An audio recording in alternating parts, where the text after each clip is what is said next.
this year's Cyber Exchange is more consequential than the previous ones have been because of the climate that we're in.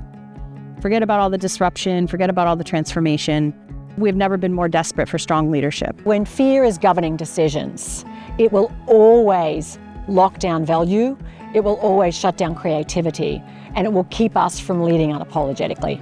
Leaders have to understand right now that geopolitics and technology have converged to a point that the private sector is the front line of every single conflict, and you have to incorporate that into your strategy and your response plans. The world around us is changing so rapidly. Our adversaries are using AI to increase their speed and the scale at which they're coming after our organizations. I really don't think CISOs understand yet the velocity, the volume, and the ferocity that AI is going to bring to the attack surface. Where you don't have playbooks in these uncertain times, your experience and leadership matters. You have to be able to translate cyber risk to business risk.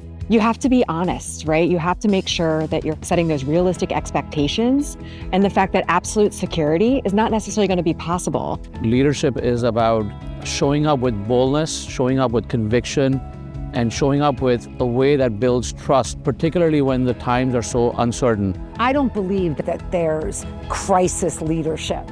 I've been around this field enough to know that there are leaders who find themselves in a crisis. Leaders need to model the very courage that they want to see in others.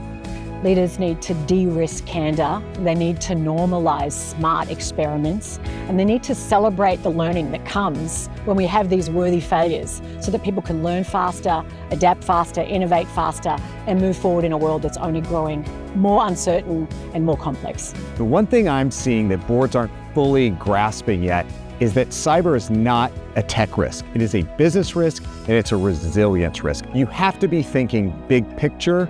Strategy wins in the end. In a moment of disruption, people will look to a leader to provide them with data, right, numbers, what is happening, but also what the path forward is. Security isn't a destination you get to and you're done. It's a continuous journey, and because the adversaries will adapt, security teams have to be learning and adapting as well. The reason that this concept of bold leadership, having courage and conviction to stand up has never been more important because of the uncertainty.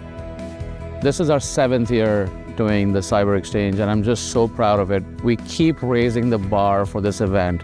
The camaraderie that we have created in this group, that wants to come back with their guests year after year.